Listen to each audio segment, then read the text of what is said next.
Indeed, I wanted to have a look at the two topics that have been discussed this afternoon and this night.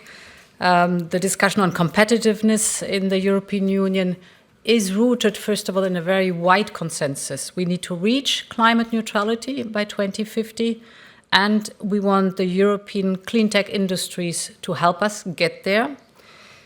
We are very strong advocates of fair competition also on the global stage.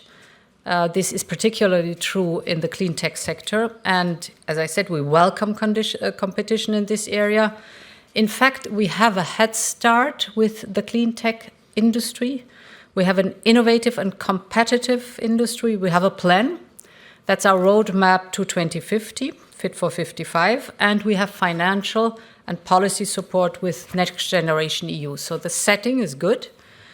Now we need to preserve our edge. That's the challenge right now on the development, the manufacture and rollout of clean technologies.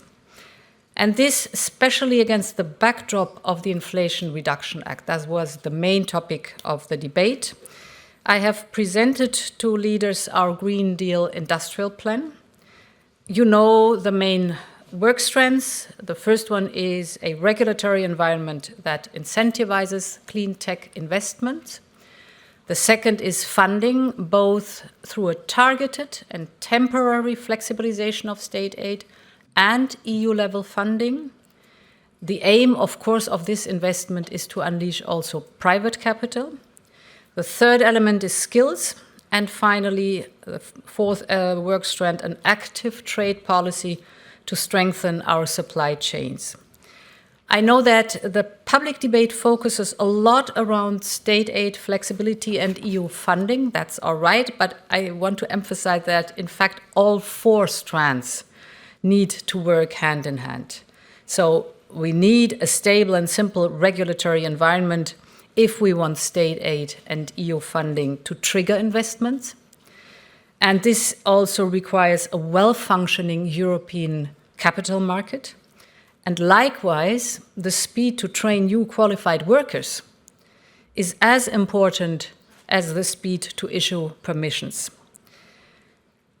And access to necessary critical raw materials is also a crucial point to access and to finance, as crucial as a point as to access of finance. So the overall picture has been discussed at this Council. The Commission will now table the concrete legal proposals mid-March in time before the next March European Council. On migration, I think it is very important that the European Council has clearly recognized that migration is a European challenge that requires a European response. We should keep in mind that this European approach, so working together as 27, allowed us to successfully, for example, defeat the hybrid attack by Belarus, the weaponization of migrants.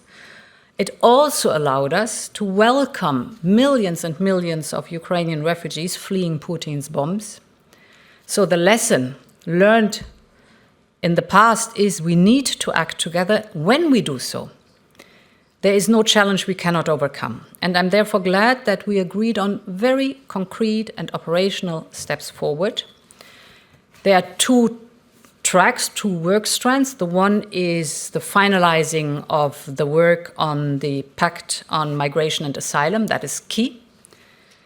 So far, we've made good progress, and we need to keep up the good pace. I count now on the Swedish and the Spanish presidency, and of course on the European Parliament, what that is concerned.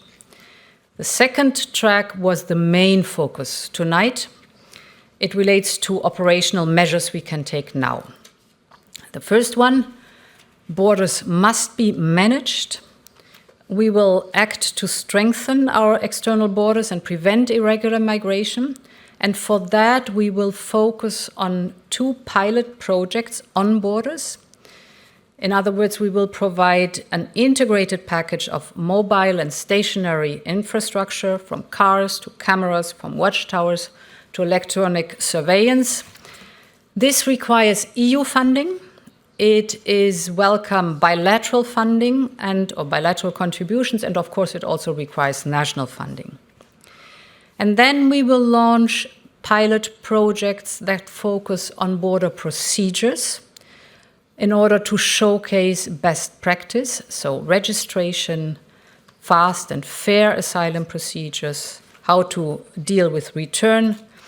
Frontex and the EU Asylum Agency and Europol will support these pilot projects. Furthermore, concrete steps, the leaders agreed to mutually recognize return decisions. This will allow to be faster with returns. The principle is if a return decision is taken in one member state, it's valid in all member states. So if the person moves to another member state, you do not have to go through the same procedure again. The return decision is valid.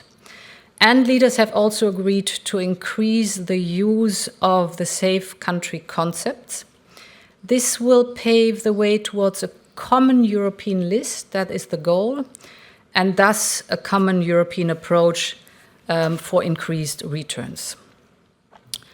And the third point is indeed on returns. There we discussed how it is possible to step up our engagement with key partners, so the countries of origin. We agreed that we need to speak with one voice at the European level as one Europe. There have different member states, different good relations to countries of origin. We should always use the whole of Europe approach, a holistic approach. And we have many different incentives we can use while recognizing the interests of our partners, for example, to create legal pathways.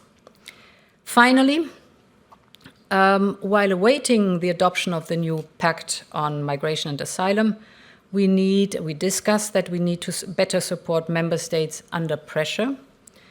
So the voluntary solidarity mechanism needs to deliver to ensure effective solidarity, and at the same time it is important to address secondary movements through the correct implementation of the Dublin mechanism. It is good that it has been agreed in December. There has been agreement in December on a Dublin roadmap.